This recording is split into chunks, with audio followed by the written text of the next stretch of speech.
Good morning, universe. Here, let me attend to putting this in a position where it will record well. I believe that qualifies. How you doing? Well, here at 6:27 in the morning on the 7th of April. Are we the 7th? We are the 7th. And it is 6:28 now. Hey, birthday.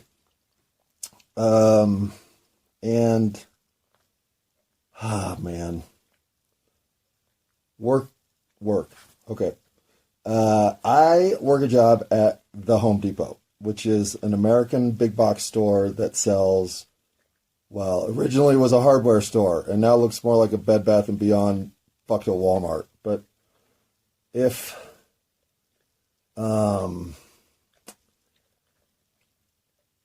you're in a position that an employer is willing to bend over backward and give you essentially that which you most want schedule-wise and work-wise, in other words, the shifts and the departments that you would choose if you could just write your own schedule. I can't see going through April to September without working at all. There's got to be some income generated.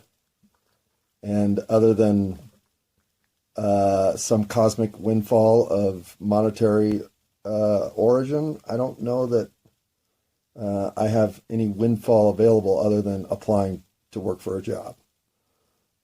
So,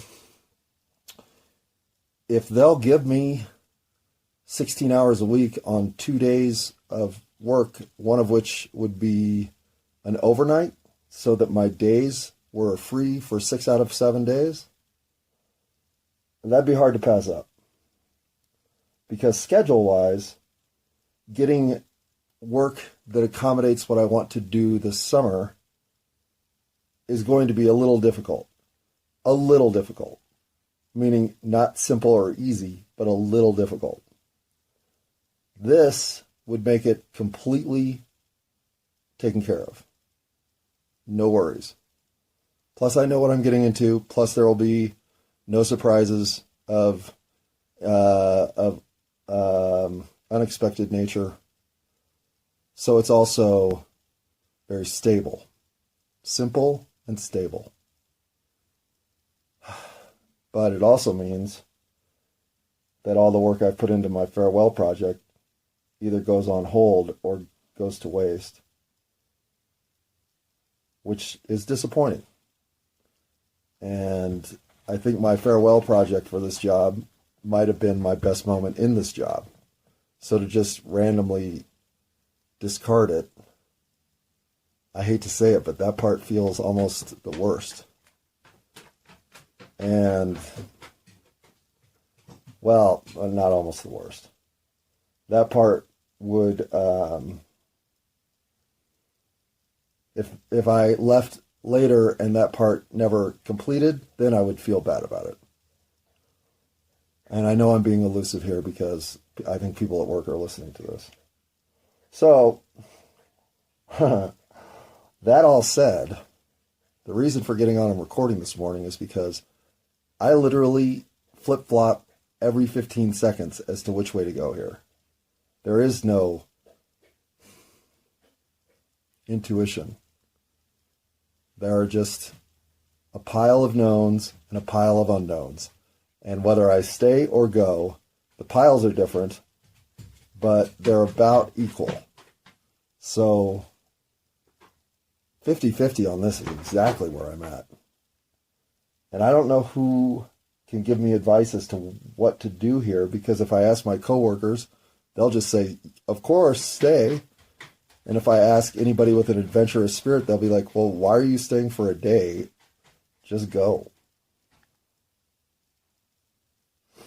Why am I staying for a day? Or a day and a night? Well, I actually wrote out 5 reasons yesterday. because sometimes I need to remind myself of the things that I do have as advantages. I do have quality interactions with people there. I have met some really phenomenal people, to be honest. But the work itself offers nothing other than the assistance of customers who need it. But that's growing less and less frequent, so... But that is the reward.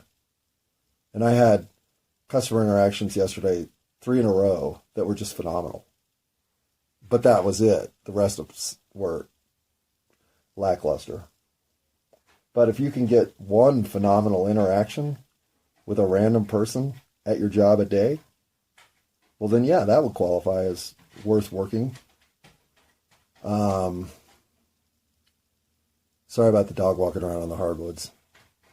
It's her time of morning to go look for whatever morsels she missed last night. And she does that walking around the living room. I don't know why. I don't even know why I told you that. Phoebe, I'm sorry for exposing you. Let's see if I can move on to something purposeful. If you're staying at a job because you have good friends there, your coworkers are awesome, and the work is forgettable, is that a combination of frustration for me? Do I finally hate the fact that I come to do this stupid work every day, even though we can all group hug over here and console each other on what our lives have become?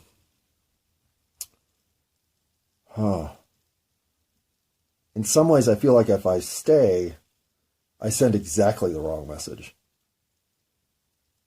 That, yeah, it's okay to explore, but only do so if you're on a leash and your mom's got the fucking handle. I don't know. Baby steps, though.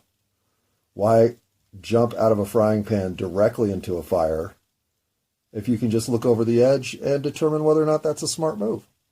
Maybe I won't jump out of this pan after all.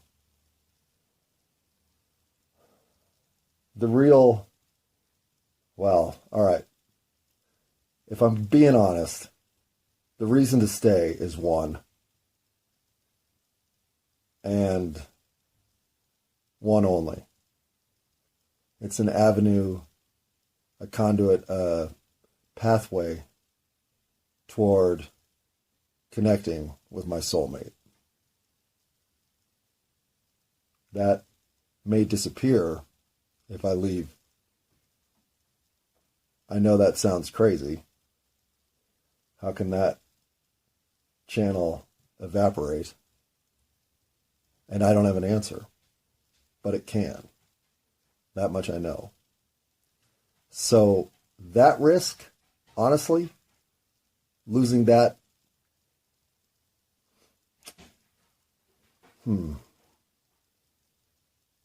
well, that scares me more than being penniless and having to come up with some day-to-day plan to make myself enough money to eat and feed my dog and pay the rent and put the water bill into the green. Boy, Phoebe, I don't even know if we can keep this one. This morning's one is terrible. All right, we're getting rid of this. And by getting rid of course, I mean this terrible channel of thought that I cannot seem to escape from, that is so boring, I can't imagine you listen to it. So, if anyone is listening at this point, really ponder why. But let's see if I can reward you, Mom, with at least a nugget of something to think on until I get back from work today and have a better update as to where I'm going to head. Let's take the idea of abandoning your coworkers versus staying to support them. If you look at your role as a friend as someone who, in times of trouble, can be depended on, well then, I'm losing friends. because they're not going to be able to depend on me, or at least that's how I'll come off. This is in as much as it's possible to be, a truly tumultuous time for the garden department. Winter into spring is a transition that demands an enormous amount of work for people who have just been hired. So anybody who's been through it for a year, 2, 3, 7, 10, 15 has value just because they know the process. And if I leave, I will leave 1.5 people there who know what the fuck they're doing. I only make 2.5, but I double the productivity of that legacy crew. And the productivity I bring is that which most coworkers either have no interest in, thus rarely do, or don't understand that they should be prioritizing, so they overlook. In other words, I also get core critical work done. So if I leave the 1.5 behind, while I like the half, the one I care about, to the point that it matters to me that I'm mostly fucking her over. Nobody else. She'll feel the aftershocks of my departure by far the most. In fact, professionally, maybe the only one who actually goes through that. In fact, that seems right. Other than my boss, but my boss is a dick, so I don't really care that he's going to suffer. In fact, I didn't have that on the list, but I should. I hate admitting the ugly sides of my personality, but if I'm being honest, screwing over my boss is a little bit of why I'm doing this. It might even be a little bit more than a little bit. But I'm not a vindictive person. I'm not someone who actually looks for opportunities to get back at people. In fact, I don't even think that way ever. Except when you scare me. Like, if you do a good scare and I'm scared, then I'm already plotting how can I get you back. But other than that, no. No. And yet, with this guy, okay, a little bit. Okay. I hadn't put that together, so I had to let that run through my head. But there's no question there's a little bit of that there. Whether there's a lot, that I'm not even ready to look at, because if there is, then obviously my decision's piss poor. But do you stay somewhere and, as it were, suck it up because leaving is a catastrophe for someone you leave behind that you actually would never want to create suffering for? I think at the professional level, the answer here is absolutely not. And anybody in a cutthroat industry, of course, can't even understand why I'm pondering this issue. But if your whole purpose and destiny in life is to be the most loving person to humanity you can, well, this puts you in a bit of a dilemma. Especially when you consider that anything residing in ego and self is inherently untrustworthy. It makes it that much more challenging to determine how to go. And again, my parents can't give me good advice here. My coworkers can't give me good advice. The random people in my life are too random to even consider asking for their advice, which really leaves me. So I will use today as much as possible to reflect upon the pros of staying. And if the pros of staying can somehow outweigh the cons of staying, well, maybe I will stay. Pause till this afternoon.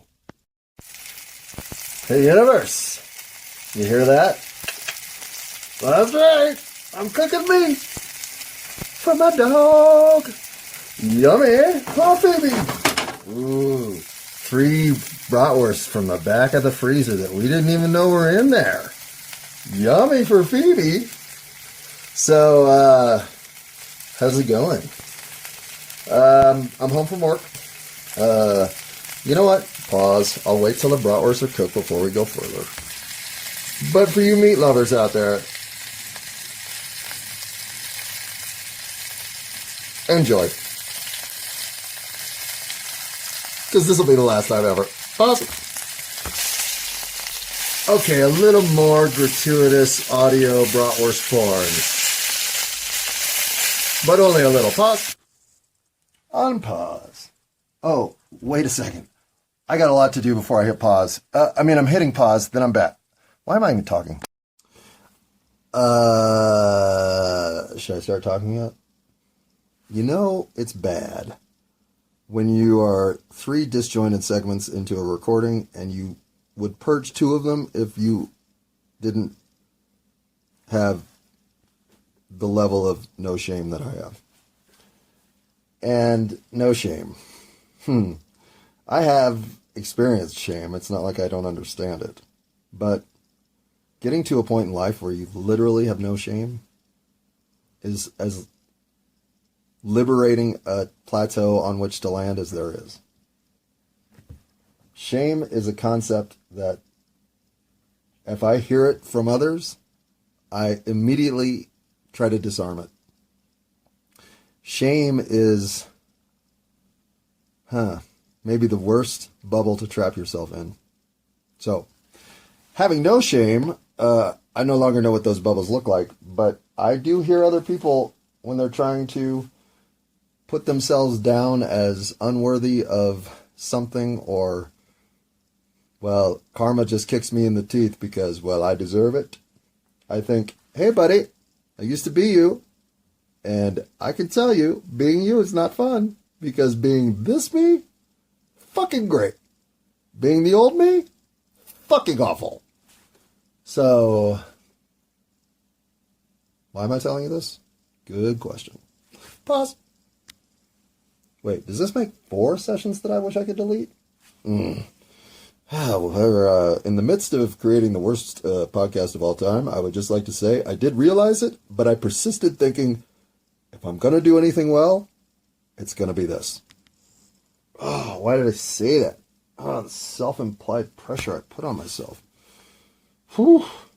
Now, if anyone were listening, well, first, check your head. Pause, stop, go find something to do, come back. If this is still interesting, keep listening. But trust me, that break should tell you that you are wasting your time. Pause. Unpause. All right. If you're still listening, I will reward you. Because I actually have a pretty good story to tell. My day went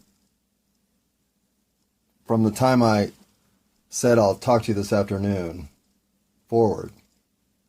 Well, let's just say every day in life gave you this much with which to engage your emotions, your mind, your heart, your projections, your revelations, your mistakes. I mean, a day filled with this much texture that feels like I completed 4 novels.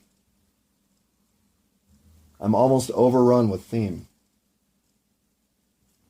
I have so many rewarding elements out of my day. I don't know if I can compile enough of a clear transition from it all to share it. But I'm going to try. And the minute I figured out how to look at this so there'd be some imbalance I could believe in, and thus default choice this, I was liberated instantly. Because I had spent 16 hours thinking of, okay, well, if I stay, well, that means that I could save some money to do this and that. I could, I had all the me thoughts go through me, which I knew I was purging some of. I'm always going to think about myself before I can start thinking about what else is going on. So I have to get rid of all that shit first. And I got rid of that pretty quick because I've been mostly diminishing it for 2 weeks. So the ones that came up now were particular to the situation as it existed, but having been given essentially a blank check of, well, what do you want? How could we keep you? Made me think, well, how could they keep me? Me. Right? And yet, let's face it, I live in America. This might as well be shark-infested waters. So if you're not understanding that the universe might be throwing you a softball so that you fucking knock it out of the park and take advantage of what is there to be had, well, I know that has to be listened to. So, back and forth I go, right? Oh my fucking God. For about 9 more minutes after I'd paused that recording. Because what hits me so right that it's like, oh my God, why didn't I just think of that first? So my decision gets made immediately. After almost deciding I could just flip a fucking coin. I mean, let God tell me. Not that God's there or anything, but, just using words. And instead of enduring the ultimate, oh God, I just don't know what to do. God, I'm sorry. Enough with the religions. I have no God. You might. Great. But sorry to bring up the name. So Jesus, there's another one. Rumpelstiltskin and I are having a conversation. And this dude makes me look like a saint, right? Well, I have the revelation that tells me, of course. It's in fact almost embarrassing that it didn't hit me this way initially. Because the way I see how to break it down, that makes sense, well, it's simple, to say the least. So, I then immediately text the one person whose counsel I did seek. But never having heard any response, they ended up in some circumstance that pulled them out of communicative capacity. It left me so sure that I didn't really even explain that I'd gotten there. Just that I had initially regretted not having anybody to bounce stuff off, but knew I was making the right decision. I thought I might drag this out till Monday. Like, how am I going to figure out? So to have it go from completely dead even to 100% confident in a matter of 9 minutes. Well, it was one of the best thought paths I've ever found. It wasn't like the light went off. I could sequence what I was grouping up into into 2 categories that were so basic. I thought, oh my God, I should start figuring everything out this way. So I will explain what I came up with here in a second, but I want to now say that I know what I'm going to do. So I'm no longer perplexed about which way to go. I'm exactly sure of what I'm going to do. And every signal in the universe starts telling me I'm right. It was amazing. Like, my whole next hour and a half was filled with both animal interaction, bird interaction, music interaction, timing interaction. Oh my God. The ways that I was getting told absolutely confidently that the winning side was right again, makes me think sometimes what you're trying to do in making a hard decision is finding the vibe in the universe that's responding to you and your confidence. If you can bring out a decision that you know is right, the universe will agree. Finding that decision, I still don't know. Because, again, I've been trying to simplify everything. So here's a good example of where I was making everything too complex and could have just gotten it done in 9 minutes had I just simplified. And so sure of what my next move was that even though this contact stayed out of touch throughout the day, like I to the point I started getting a little concerned because, I don't know, I don't have a lot of news, but quitting my job is about as big a news as I've got. So it was just like enough of an unsteadiness that I started wondering if the universe was waiting for this person to give me the sage piece of advice I hadn't even considered and ignored before I got all this confidence, and now fuck, I'm right back to 50-50 land. Fortunately, that didn't happen. But, you know, whatever signals are going on that day, I'm trying to understand how their impact into my new reality as I'm trying to conceive it is reinforcing or contradicting. This was one of the only negatives I could think of. And I was imagining it. I mean, it was me making shit up, which I understood in real time. Like, I was talking myself off the ledge quite easily. But I was realizing there is a ledge out there. I didn't even know that. So, and I like to always listen to all my negatives. Always. Because usually they're dead wrong. So talking myself out of them is always confidence boosting. But if you find a negative that comes back, even if you've dismissed it, well, reevaluate. Especially, don't just think, okay, if that negative were to happen at the worst possible time in the worst possible capacity, like, let it flourish. And if you can follow a path down that, then that negative's popped up for more than good reason. It's there to get your attention. So as the day goes on, I'm fortunately so busy that I'm not understanding that, and I'm interacting with a bunch of people who, at least are aware that I'm in this dilemma. I haven't admitted anything to anybody because the guy I want to talk to isn't until in the mid-afternoon, and I'm leaving at 5. So I have about a 5-minute window to discuss, and it's at the end of the day. So I basically just brushed everybody off all day long and told them I'm still thinking about it, even though I knew exactly what was happening.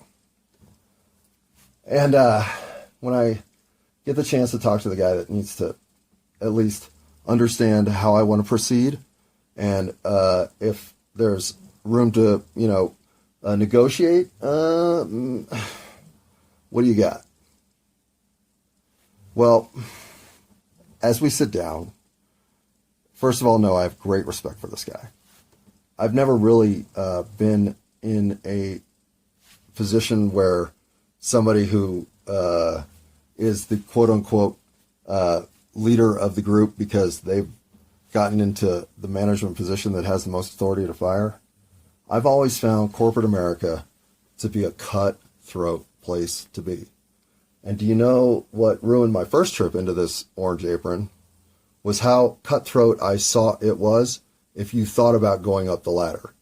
Because these guys loved me the first time around. But I realized they were abusive. And they were going to abuse the fuck out of me if I were to take even 2 steps. Because that job 2 steps up is a fucking killer. I watched it eat 2 people up while I was there this time. It's a killer. And I just don't have the instinct for it. It's a pretty fair place to the peons. But you want to manage? Well, welcome to the real Shark Tank. And so it's hard to even look at the quote-unquote managers, except those that stumble into it and fucking deal with it. There are a couple really great people in that level. But most of them are the people who are working it. And then comes this guy who, hang on. unpause. Sorry, this is emotionally fertile territory, and I'm not breaking down. I have a lot of texture here that I realize will expose itself over the course of the next 4 months of reminiscing and finding out what was of real value to me, what sticks, what disappears. But all of that right now is a jumble. So any sense of romanticizing the situation that you can imagine, I'm sure I'm experiencing. And in that bubble of gas station rose bubble fortune-telling trinkets that Home Depot actually sold this year, inside of that tagginess, let's see if I can bring something, Velvet Elvis-y? I sit down in his office, and this guy, I think, respects everybody, and doesn't show it to everybody in blanket form, finds a way to individually connect, just like I do. Now, I am very proud of this skill and would say, if you're going to rewind the life, make me do it all over again, please give me this back. I don't know that I've leveraged this as well as this guy has, because I think I learned some things here from what might be a true Jedi Master. And I'll just put some parallels together here. The very first moment I see the guy, and I'm out on a watering shift at, I think, 5 to 9. So it's either 5:30 or 6, because I don't know this. I know the new manager has been hired. Our old manager, the guy that actually hired me into the store for the second time, probably used a little juice to do it, to be honest, because I'd been fired. And usually people who are fired are blacklisted. I had been fired for the rare occurrence of chronic lateness. If in 2 years I was given 500 shifts, I was late to 400 of them. And I'm not exaggerating. When they fired me, and I had expected it about 6 months before this, because when I no longer gave a fuck, I no longer gave a fuck. They should have fired me 6 months before they did the first time. Well, fortunately, I worked my ass off for them, and even did at the end. My attitude went to hell. So I knew that I had left that place in a tangle. Emotionally for myself, karmically for myself, just a mess. I hadn't done an F job, but I had certainly been instructed to retake the class. And it took a long time to circle back to that. I didn't even understand that was going to happen. And frankly, the universe spit me there. So I think had I taken another route, somehow the universe would have forced me back here to fix this. And this was 3-4 months. Let me think, because I want to get this right. Yeah, it's 3 months, probably 2.5, into my initial stint that a new guy comes in. And the guy that hired me, he was a boy's boy. And we were boys together. I like this dude. We had a lot of, fun as males chatting up baseball from their youth and shit. From Texas. I mean, I just liked the guy. He was likable. He was a little George Bushy. And that was what was cool about him. So a new guy coming in, I'm like, oh God. I'm already on tender ground because I'm waking up at 4 a.m. to water at 5 a.m. in 40-degree weather that's freezing my ass off. And this persists into May until it really gets nice enough that I think, all right, I kind of like this job again. And now we got a new manager coming in. Well, the very first time I see him, he's down stocking, which means finding product to put on the shelves so buyers can buy it, from the worst, most cluttered bay the entire department has. And I'm thinking to myself, hey, the new, receiver guy? Who's fucking downstocking that bay? Who is that dude? And of course, my only thought is, the new manager? But no fucking way. I mean, no fucking way. No. In fact, I mean, it's so easy to dismiss the thought because of all the other managers I know that even the most golden of them, even Adam, even Colin, even Karen, none of them would have downstocked that bay within the first 3 or 4 days they had started. I didn't really know when he was starting. Turned out this was his second shift. His first shift, he had done an overnight. I shit you not. I think. Now, I can't confirm, and no way can I confirm that, but I had heard that he had done an overnight, and they needed overnight help. So I figured he came into the pain point just to say, I support you. It's a tactical move, right? Of course it's tactical. He's a fucking Home Depot manager. Okay. So it goes into my head that, well, I guess it could be him, but no way. And then I want to know who he is because, well, he's not done. I mean, maybe the new manager brought some other dude with him and this dude's going to fix Gordon. Okay. Way to go, man. That's a good first move. I'll give you that. So the day goes on, a couple hours, and I finally know that he's there. So I go seek him out so I can shake his hand and say who I am. And I know him now as the guy that was downstocking that bay. And I'm so impressed. He stands out in this one moment so much to me that I'm almost stunned that, like some getting a rock star autograph, I can't voice that you actually did that? Wait a second. He's shaking my paradigm for Home Depot in one fucking move. And I think, who trained this guy? Like, we'll see. Of course I expect nothing but disappointment. And not disappointment. Listen, the people that get into these jobs are phenomenal people in most regards. But the job's a brutal one. So, it beats down a lot of people. And I am so aware of this that you can't even tempt me into some structural management position. Are you fucking crazy?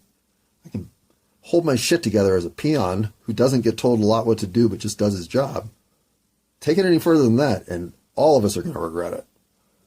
I'm so comfortable in that spot, I feel sorry for all the ones that fail. I hope they all succeed to the dreamiest dreams of their dreams. But I often think, oh man, why'd you go into management? Like, you're not cut out for it. I gotta say. And I've seen more people quit this job than persist. It's essentially the grind mill. You make it through this, well then fuck. How far can you go?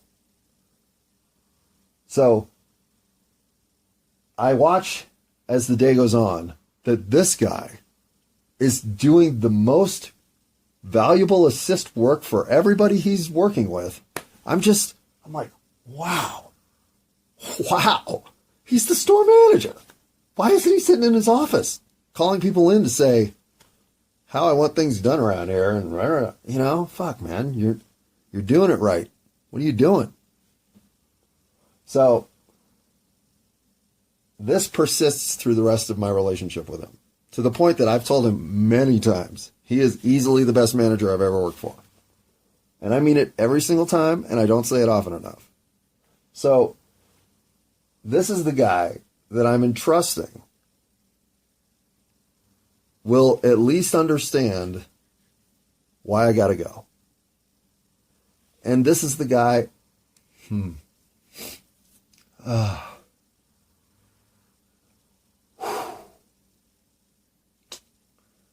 it's not all easy.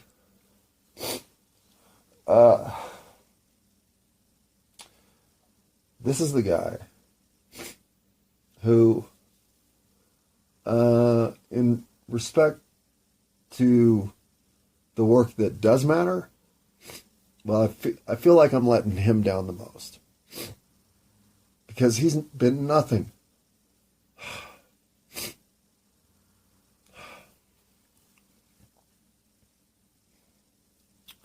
He's been nothing but the best random guy to make his way up the chain.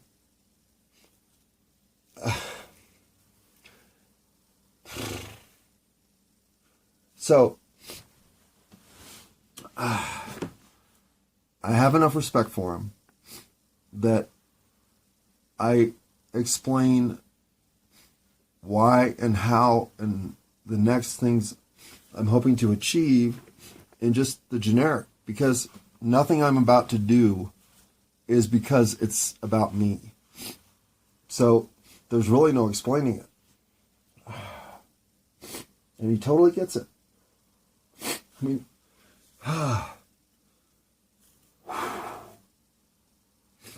it's not often I've ever been affected by my professional experiences.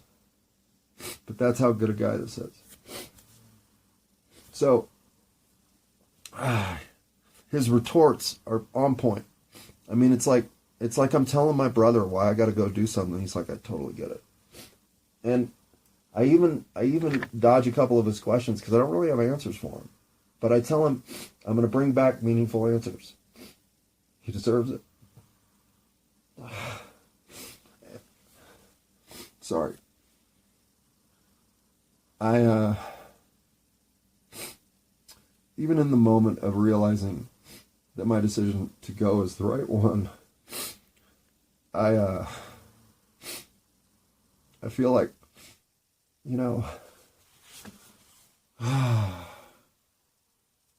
it's not fair that the system is built so that people like me can't at least persist enough for the people like him that deserve the best. Like, I could be the best worker for him, but the system is just flawed enough to not allow me enough breathing room to not eventually cave.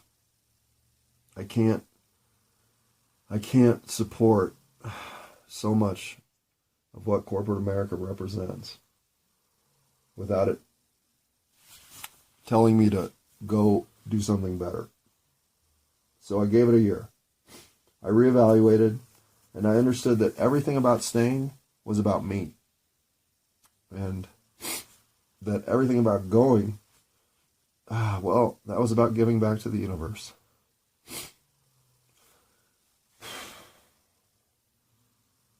So, that doesn't make it easy, but it makes it right. And I'm long overdue for doing the right thing. Okay, I literally just hit the stop button. I just want to say that sometimes when I'm this emotional, the words in my head, I'm trying to filter through how to say something without breaking down. Because I don't want to break down. Now, I have finished my train of thought, so I'm kind of past it. This is how my emotions work. It's weird. But inhibiting them as I did in this last recording isn't right. But breaking down in this circumstance wasn't professional. And if nothing else, well, I had a day where all the signals from the universe told me I was doing the right thing. And the one person who I really hadn't consequentially worked out what this was going to mean, well, we were on the same page exactly. And it's critical to me that as I move through wherever I'm going, that the lighthouses along the way who really get a good look at me and can evaluate me properly, that I'm at least cool with them. I need some feedback sometimes that I'm not necessarily keeping my head on straight. And I'm starting to find the people in the universe who can tell me when I need to hear that. I believe this is another one. And I think I found 3 more during this experience. So to think that I'm in the midst of 4 truly great consultative presences, I need to cultivate my forward life so that these people don't disappear. The point of me being here was to take what potential this place had forgotten it had, expose it, and then, like a bottle of soda, shake it up and let it blow itself open. So that is the biggest plan of all. Whether I can execute? Well, looking at the Magic 8 Ball, hey, it says the forecast is sunny. I'll take that.